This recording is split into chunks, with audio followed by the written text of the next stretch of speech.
बड़ी खबर चित्रकूट से है। जेल में गैंगवार आया है और इस मामले में अब सीएम ने बैठक बुलाई है। सीएम योगी और एसीएस गृह के बीच मीटिंग जारी है। चित्रकूट के गैंगवार में 2 कैदियों की मौत हुई है। मुकीम काला समेत 2 को मारने वाला भी ढेर हो गया। पुलिस ने आरोपी अंशुल दीक्षित को मार गिराया है, लेकिन ये घटना काफी हैरान करने वाली है, क्योंकि जो जेल में गैंगवार होते हैं ये खतरनाक होते हैं। और चित्रकूट का ही पड़ोसी जिला बांदा भी है, जहां पर मुख्तार अंसारी जेल में बंद है और आशंकाएं बहुत तरह की जताई गई थी मुख्तार और उसके परिवार की तरफ से। और जब चित्रकूट की जेल में गैंगवार हो रहा है तो फिर चिंताएं आसपास के जेल को लेकर बढ़ती हैं। दरअसल चित्रकूट की जिला जेल में दिन दहाड़े गैंगवार से सनसनी है। जेल के अंदर पश्चिमी यूपी के गैंगस्टर मुकीम और मिराजुद्दीन की हत्या कर दी गई। इस बीच पुलिस ने दोनों की हत्या के आरोपी अंशुल दीक्षित को भी मार गिराया है। घटना के बाद डीएम एसपी पूरी पुलिस फोर्स के साथ मौके पर हैं। तो चित्रकूट जेल में गैंगवार हुआ है और जेल की सुरक्षा को लेकर बड़ा सवाल है कि आखिर जेल के भीतर गैंगवार कैसे हो गया। आखिर जो जेल के अधिकारी हैं उन्हें इस पूरी साजिश की भनक कैसे नहीं लगी और इतना मौका आखिर कैसे मिल गया। तो चित्रकूट से मिली खबर के मुताबिक जेल की उच्च सुरक्षा बैरक में अंशु दीक्षित नाम के कैदी ने मुकीम काला और मिराज अली की हत्या कर दी। आप जरा अंदाजा लगाइए, उच्च सुरक्षा बैरक में यह सब हुआ है। 5 बंदियों को कब्जे में लिया उसने हत्या करके, जिसके बाद पुलिस ने भी अंशुल दीक्षित को जवाबी कार्रवाई में ढेर कर दिया। लेकिन भले ही जवाबी कार्रवाई में अंशुल दीक्षित मारा गया, पर सवाल ये उठता है कि आखिर जेल में गैंगवार कैसे हो गया, इसे क्यों नहीं रोका जा सका। और उच्च सुरक्षा बैरक आप जिसको कहते हैं, वहां पर गैंगवार हो जाता है, वहां पर 2-2 कैदियों की हत्या हो जाती है। बहुत बड़ा सवाल है उत्तर प्रदेश की कानून व्यवस्था पर, जेल सुरक्षा पर और जेल सुरक्षा के दावों पर। सब कुछ धराशायी है और चित्रकूट में इस घटना के बाद सवाल उठते हैं पड़ोसी जिले बांदा की जेल की सुरक्षा पर। हालांकि दावे हर जेल की सुरक्षा को लेकर होते हैं, लेकिन चित्रकूट के पड़ोस में ही बांदा जेल है, जहां पर मुख्तार अंसारी भी बंद है। और मुख्तार अंसारी को जब पंजाब से लाया जा रहा था, तब मुख्तार अंसारी की वकील की तरफ से दलीलें दी गई थी कि जैसे मुन्ना बजरंगी के साथ गैंगवार हुआ जेल के भीतर, वैसा मेरे साथ भी ना हो जाए। लेकिन पड़ोसी जिला के जेल में हो गया है। ऐसे में सवाल बहुत बड़े हैं, बहुत गंभीर हैं और दावों की पोल खोलने वाले हैं। तो बड़ी खबर चित्रकूट से है, जहां पर गैंगवार हुआ है और सवाल यह है कि आखिर जेल के अंदर असलहा कहां से आया। पहले से प्लान था गैंगवार का, अगर तो भनक क्यों नहीं लगी। आखिर इतनी बड़ी चूक का जिम्मेदार कौन है। हाई सिक्योरिटी बैरक में सुरक्षा के दावे फेल हो गए, तो आप अंदाजा लगाइए कि उत्तर प्रदेश की जेलों की हालत क्या है। उच्च शिक्षा बैरक जिसको कहते हैं, वहां पर बवाल हो जाता है, वहां पर गैंगवार हो जाता है। और ब्यूरो चीफ वीरेश पांडे हमारे साथ जुड़ गए। वीरेश जी, चित्रकूट में उच्च शिक्षा बैरक में जो सुरक्षा बैरक है, वहां पर हत्या हो जाती है। सवाल चित्रकूट पर तो है ही, लेकिन चिंताएं बांदा तक हैं, क्योंकि पड़ोसी जिला है। और देख, सबसे बड़ी बात यह है कि जो भी जेल का कैदी होता है वो जुडिशियल कस्टडी में रहता है, न्यायिक सुरक्षा में रहता है। और ऐसे में जिस तरीके से ये मामला हुआ है, वो जुडिशियल कस्टडी पर भी सवाल खड़ा होता है कि आखिर न्यायिक सुरक्षा में कैदी कितना सुरक्षित है, मुफीद है। और ऐसे में हाई सिक्योरिटी जो जोन है, जेल है, और ऐसे में जेलों के अंदर हत्याएं हो जाती हैं, असलहे पहुंच जाते हैं, फोन पहुंच जाते हैं। ये बड़ा सवाल आज से नहीं उठता रहा है। जेलों के अंदर गैंगवार यूपी में ये पहली दफा नहीं हुआ है या दूसरी दफा नहीं हुआ है, बल्कि हर 6 महीने साल भर पर ऐसे आप देखने को मिलता है। जेल की सिक्योरिटी को सुधारने की बहुत सारी कोशिशें की गई, फुल प्रूफ नहीं हो पाया, क्योंकि जो जेल से संबंधित प्रशासनिक अधिकारी हैं वो खुद जो जेल में बंद कैदी होते हैं, जो रसूखदार होते हैं, जो बहुत सारे ऐसे बड़े अपराधी वहाँ बंद रहते हैं जिनसे वो खुद मिले होते हैं, तभी उनके पास वो हथियार पहुंचता है, वो फोन पहुंचता है। अंशुल दीक्षित का एक वीडियो जारी हुआ है रायबरेली जेल में, जब वो बंद था तो उसमें उसके पास असलहे हैं, वो गाली दे रहा है, वो धमका रहा है, वो फोन पर बात कर रहा है, वो धन उगाही की बात कर रहा है कि पैसे दे दो। तो ये चीजें कोई नई नहीं है। योगी आदित्यनाथ की सरकार आने के बाद और डीजी जेल आनंद कुमार के बनने के बाद ये कोशिशें लगातार जारी थी।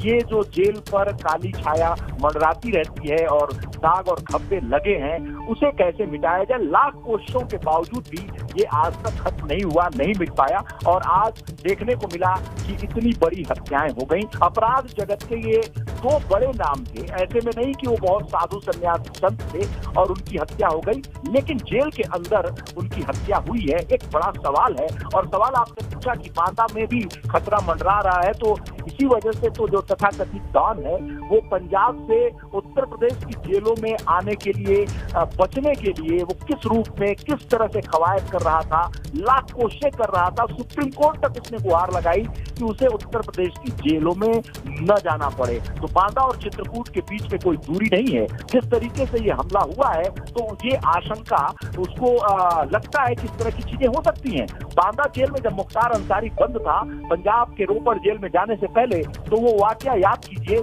कि उसने सीने में दर्द की शिकायत की थी, तथाकथित रूप से नाटक किया था कि उसे दर्द है और वहां से उसे आनंद फानंद में एसजीपीजीआई लखनऊ लाया गया था और उसने ये कहा था कि हमारी वहां हत्या हो जाएगी, हमें तमाम तरह की परेशानियां, हमें जहर देकर मारा जा सकता है, तमाम तरह की आशंकाएं थी। वो कोरोना पॉजिटिव था और निगेटिव उसका रिपोर्ट आ चुका है, लेकिन हत्याएं जेल के अंदर नहीं रुक रही हैं। मुन्ना बजरंगी बिल्कुल, और सवाल यही है काला की हत्या कि बड़ी बड़ी वारदातें हो गई, दावे उनसे भी बड़े बड़े हो गए, लेकिन सिलसिला नहीं थम रहा है। शुक्रिया वीरेश जी आपका जानकारी और अपडेट को देने के लिए। प्रयागराज से मोहम्मद मोइन भी हमारे साथ जुड़ गए हैं। मोइन, जब मुख्तार अंसारी को लाया गया तो सबसे बड़ा सवाल अपने आप में ये था कि मुख्तार अंसारी को कहां रखा जाएगा।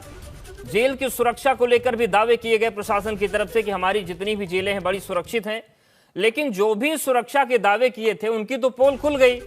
उच्च सुरक्षा बैरक जिसको कहते हैं, वहां पर दो लोगों की हत्या हो जाती है। ये हालत है यूपी के जेलों की। साफ तौर पर कहा जा सकता है कि उत्तर प्रदेश में सरकारें तो बदल जाती हैं, लेकिन जो जेलों का सिस्टम है वो नहीं बदल पाता। आज भी जो अपराधी हैं, जो रसूखदार लोग हैं, जो पैसों से संपन्न लोग हैं, चाहे वो पॉलिटिकल लोग हों, जेल से उनकी शासन सत्ता चलती है। जेल से वो अपने गुनाहों की हुकूमत को चलाते रहते हैं, अंजाम देते रहते हैं। पहले हमने देखा कि मुन्ना बजरंगी की हत्या कर दी जाती है बागपत जेल में। इसके बाद हमने देखा कि देवरिया जेल में माफिया अतीक अहमद लोगों का अपहरण कराता है और अपहरण करके जेल में ही बुलाता है, वहां खुद उनकी पिटाई करता है और उसका वीडियो बनाकर उसे वायरल करता है। प्रयागराज में हमने पिछले साल देखा था कि जो शातिर अपराधी हैं वो बाकायदा शराब और मुर्गे की पार्टी कर रहे हैं और उसके फोटो भी खिंचवा करके उसको वायरल कर रहे हैं। और अब ये घटना जो चित्रकूट की हुई है, तो निश्चित तौर पर कहा जा सकता है कि बिना जेल प्रशासन की, जेल के कर्मचारियों और अधिकारियों की मिली भगत के बिना इतनी बड़ी घटना को अंजाम नहीं दिया जा सकता है। निश्चित तौर पर यह मिली भगत है, लापरवाही है और जब तक ऐसे मामलों में सख्त कार्रवाई नहीं की जाएगी, सिर्फ जांच के नाम पर लीपापोती की जाएगी, तब तक इस तरह की घटनाएं जेलों के अंदर होती रहेंगी और ये सिलसिला थमने का नाम कतई नहीं लेगा। बिल्कुल मोइन, चूंकि मामला भले ही चित्रकूट का है, लेकिन चित्रकूट का पड़ोसी जिला है बांदा, बहुत ज्यादा दूरी नहीं है और वहीं पर मुख्तार अंसारी को रखा गया है। और मुख्तार की तरफ से, उसके वकीलों की तरफ से भी दलील दी गई थी कि यूपी की जेल में मैं सुरक्षित नहीं हूं, जो मुन्ना बजरंगी के साथ हुआ मेरे साथ हो सकता है। अब जब अगली सुनवाई होगी मुख्तार के मामले में, तो मुख्तार के वकील तो बहुत दावे के साथ, दम के साथ कहेंगे कि देखिए जो हम आशंका जता रहे थे वो बगल के जेल में हो गया, हमारा मुवक्किल सुरक्षित नहीं है। जी बिल्कुल, निश्चित तौर पर साफ है ये कि चित्रकूट से बांदा की दूरी जो है सिर्फ 65 से 70 किलोमीटर की है। और जब मुख्तार अंसारी को पंजाब से बांदा जेल लाया जाना था, उत्तर प्रदेश लाया जाना था, तो अकेले बांदा ही नहीं बल्कि आसपास की जो भी जेलें हैं सभी जगहों पर सुरक्षा व्यवस्था बदल दी गई थी। सीसीटीवी कैमरों से जेलों को लैस कर दिया गया था, सिक्योरिटी लेवल कम से कम 3 स्टेज का कर दिया गया था। ऐसे में साफ तौर पर कहा जा सकता है कि मुख्तार अंसारी बांदा जेल में है और उसके नजदीक जिले में इतनी बड़ी वारदात अंजाम दे दी जाती है। अकेले मुख्तार अंसारी ही नहीं, सवाल ये उठता है कि आज की तारीख में कोई भी अपराधी कोर्ट में अगर जाके कहे कि वो खुद को जेल में सुरक्षित नहीं महसूस करता है, जेल में उसकी हत्या हो सकती है, तो कोर्ट के पास क्या जवाब होगा और सरकार के पास क्या जवाब होगा कि सरकार और कोर्ट क्या जवाब देगी किसी आरोपी को, किसी अपराधी को। क्योंकि अनुच्छेद 21 के तहत जीवन की स्वतंत्रता है, जीने का हक है और इस बिना पर कोई भी सवाल उठा सकता है। पूरे कांड पर चित्रकूट के एसपी का क्या कहना है वो एक बार सुन लेते हैं। 9:30 बजे के करीब जेल सुप्रिंटेंडेंट द्वारा सूचना दी गई कि एक बंदी द्वारा अपने सहबंदियों पर फायरिंग की जा रही है। इस सूचना पर तत्काल चुनाव डीएम साहब और साथ में पूरी जनपद की पुलिस बल जो है वो यहाँ घटनास्थल पर आए। जब घटनास्थल पर पहुँचे तो उक्त बंदी द्वारा हाथ में पिस्टल लेकर फायरिंग की जा रही थी और मौका वारदात पर 2 बंदियों को उसके द्वारा गोली मार दी गई। इस पर हमारे द्वारा पुलिस द्वारा चारों तरफ से घेराबंदी की गई और उक्त अभियुक्त, जिसका नाम बाद में अंशु दीक्षित पता चला, उसको आत्मसमर्पण हेतु बताया गया। बार बार उसे सरेंडर के लिए कहे जाने के कारण उसके द्वारा आत्मसमर्पण नहीं किया गया, परंतु पुलिस पार्टी पर फायरिंग शुरू कर दी। इस पर आत्मरक्षा पुलिस पार्टी द्वारा उक्त अभियुक्त पर फायरिंग की गई, जिससे उसको गोली लगी। हम लोग स्वयं घटनास्थल पर मौजूद हैं। फील्ड यूनिट यहाँ गई है। उक्त अभियुक्तों में से जो मरे हैं उसमें एक का नाम मुकीम काला, जो कि शामली का रहने वाला था, के रूप में चिन्हित हुआ। तो सुना आपने, चित्रकूट के एसपी कह रहे हैं कि हमने बाद में आत्मसमर्पण की चुनौती दिया और उसके बाद ढेर कर दिया। तो Uttar Pradesh police after effects में बड़ी माहिर है कि घटना के बाद तो वो एनकाउंटर कर देती है, लेकिन घटनाएं रोकी नहीं रुकती और जेल का भी कांड जो होता है बार बार, वो इसका गवाह है। मोइन, इसके पीछे ये भी वजह है क्या कि जितने बड़े बड़े कांड हुए मुन्ना बजरंगी से लेकर और तमाम अपराधियों की जो जेल में गैंगवार हुआ मारे गए, कार्रवाई जब होती है तो कांस्टेबल सस्पेंड होता है, कोई बैरक का गार्ड सस्पेंड होता है, जो बड़े अफसर हैं उन पर आंच नहीं आती, और जब उन पर आंच नहीं आती तो उन्हें फर्क भी नहीं पड़ता, उन्हें पता है कि हमारा कुछ बिगड़ना नहीं है, 2 छोटे प्यादे चले ढेर कर दिए जाएंगे। जी बिल्कुल, अकेले जेल अफसरों की बात हम क्यों करें, क्योंकि जेल के जो अधिकारी आते हैं वो जिला और पुलिस प्रशासन से उनका संपर्क होता है। उनके लिए नियम यह है कि वो लगातार जेलों के अंदर जाकर के निरीक्षण करेंगे, वहां की व्यवस्थाओं का जायजा लेंगे, कैदियों को अगर सुविधाएं नहीं मिल रही तो वो भी दिलाएंगे, साथ ही साथ कैदियों की सुरक्षा का भी ध्यान रखेंगे। ये भी ध्यान रखेंगे, ये भी निरीक्षण के दौरान ये भी पाएंगे, इस बात का भी पता लगाएंगे कि कहीं लोगों को उनके रसूख के चलते बेजा सुविधाएं तो नहीं मिल रही हैं। तो वो सारे लोग भी इसके लिए जिम्मेदार हैं, उनका भी कहीं ना कहीं कसूर है। और ये बातें इसलिए भी ज्यादा महत्वपूर्ण हो जाती हैं क्योंकि पिछले 15 महीनों से, जब से कोरोना शुरू हुआ पिछले साल मार्च महीने से, तब से तो कैदियों को उनके परिवार वालों से मुलाकात तक पर रोक है। कोई भी कैदी का जो है अपने परिवार वालों से मुलाकात नहीं कर सकता है। ऐसे में सबसे अहम सवाल यह है कि जेल के अंदर पिस्टल कैसे आई, पहले लाई गई थी या बीच में लाई गई, और अगर लाई गई थी तो त्रिस्तरीय सुरक्षा घेरे का क्या मतलब था। क्या आप बड़े बड़े दावे करते हैं कि हमने जेलों में सीसीटीवी लगा दिया है, हम 3 स्तर पर सुरक्षा जांच करने के बाद ही किसी को अंदर जाने देते हैं, बिना सामान की स्कैनिंग किए कोई भी सामान अंदर नहीं जाने देते हैं। तो दावे इतने बड़े बड़े, लेकिन सारे दावे खोखले, सारे दावे किताबी, और इस तरीके की घटनाएं हो जाएं तो फिर सुरक्षा घेरे का और बाकी चीजों का कोई मतलब नहीं रह जाता है। बिल्कुल, और ये समझना मुश्किल नहीं कि कितना एक कागजों पर व्यवस्था चलती है, बयानों में चलती है, लेकिन हालात ऐसे हैं कि कोई भी किसी को मारकर उत्तर प्रदेश के जेलों में चल देता है। शुक्रिया मोइन आपका जानकारी और अपडेट्स को देने के लिए। उत्तर प्रदेश में बैंक की व्यवस्था बदली है। 21 मई तक ग्राहकों के लिए सुबह 10 बजे से दोपहर 2 बजे तक ही बैंक खुले रहेंगे और सभी बैंकों में सिर्फ 50% स्टाफ के साथ ही काम होगा। कोविड के मद्देनजर बदले समय की व्यवस्था को बढ़ाया गया है। पहले 15 मई तक की व्यवस्था लागू की गई थी, लेकिन इसे अब बढ़ाकर 30 मई तक कर दिया गया।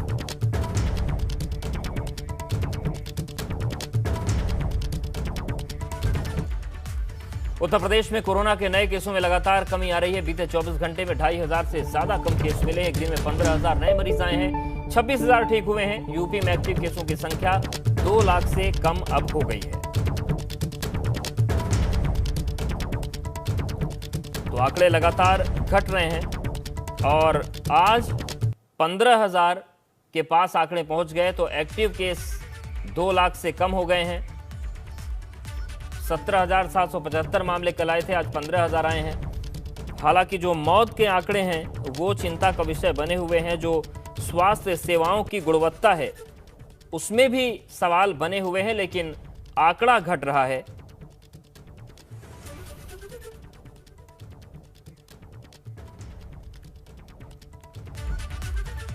और उत्तर प्रदेश में वैक्सीनेशन को लेकर लगातार कवायद चल रही है। 18+ वालों के लिए 4 करोड़ वैक्सीन आपूर्ति की तैयारी है। 4 करोड़ वैक्सीन के लिए ग्लोबल टेंडर किया गया था और लगभग 8,000 करोड़ रुपए खर्च होंगे। यूपी सरकार ने अपने बजट से 8,000 करोड़ का इंतजाम कर लिया है और वैक्सीनेशन अभियान तेजी से आगे बढ़े, इसलिए यह कवायद चल रही है। यूपी में तेजी से वैक्सीनेशन को लेकर सरकार कमर कस कर तैयार है। 18 से 44 साल के लोगों को जो वैक्सीन लगनी है उसके लिए 4 करोड़ डोज का ऑर्डर दिया गया है। 4 करोड़ वैक्सीन के लिए लगभग 8,000 करोड़ रुपए खर्च होंगे और यूपी सरकार अपने बजट से 8,000 करोड़ का इंतजाम कर रही है। यूपी में एक तरफ कोरोना से त्राहिमाम मचा है तो अब ब्लैक फंगस ने भी दस्तक दे दी है, जो कोरोना से ठीक हुए मरीजों को अपना शिकार बना रहा है और उनकी आंखों की रोशनी पर सीधा अटैक कर रहा है। एक हफ्ते के अंदर यूपी समेत देश भर में ब्लैक फंगस के मामले बढ़े हैं। एक्सपर्ट्स की माने तो ब्लैक फंगस का खतरा डायबिटीज बढ़ने वाले कोविड मरीजों को ज्यादा है, जिनकी डायबिटीज ज्यादा बढ़ी हुई है।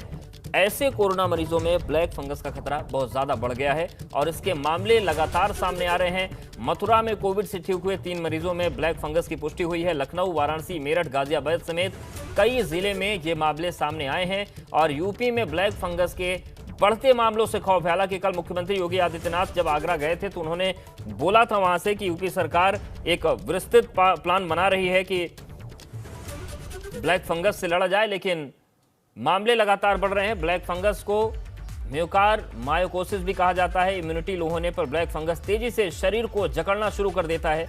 डायबिटीज बढ़ने वाले कोविड मरीजों को ज्यादा खतरा इस ब्लैक फंगस से है। ब्लैक फंगस का लक्षण मुख्यतः फेफड़े में होता है। रोगियों के आंखों में और आसपास सूजन शुरू हो जाती है। सांस लेने में तकलीफ होना शुरू हो सकती है। आंखों पर सीधा इफेक्ट करता है। खांसी, बुखार और पेट में दर्द होता है। ब्लैक फंगस के लक्षण है स्किन में इन्फेक्शन होने पर कालापन आ जाता है। तो इन लक्षणों को लेकर आप भी सतर्क रहें। सांस लेने के अलावा पेट दर्द होता है, उल्टी होती है और आंखों के आसपास सूजन बन जाता है और यह दिमाग पर भी गहरा असर डालता है।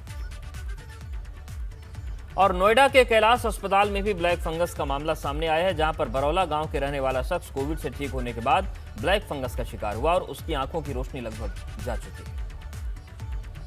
पर डबल अटैक कर रहा है। एक तरफ जहां कोरोना संक्रमण से लोग बाहर नहीं निकल पा रहे हैं, वहीं ब्लैक फंगस का भी शिकार हो रहे हैं। नोएडा में भी ब्लैक फंगस का एक मामला सामने आया है, जिसके उपचार के लिए नोएडा के कैलाश हॉस्पिटल में मरीज को भर्ती कराया गया है। आपको बता दें, नोएडा के बरौला निवासी मांगेराम शर्मा को 15 दिन पहले कोरोना संक्रमण हुआ था, लेकिन 4 दिन बाद ही उनके आंखों की रोशनी कम होने लगी, जिसके बाद परिजनों ने उन्हें उपचार के लिए मेरठ के मेडिकल कॉलेज में भर्ती कराया। लेकिन जब उनकी हालत बिगड़ने लगी तो उन्हें निकालकर नोएडा के कैलाश हॉस्पिटल में भर्ती कराया गया है। इस वक्त हम नोएडा के कैलाश हॉस्पिटल के बाहर मौजूद हैं, जहां मांगेराम शर्मा का उपचार चल रहा है।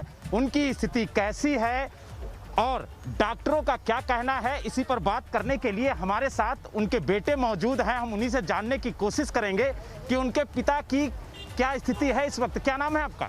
मेरा नाम नितिन शर्मा है।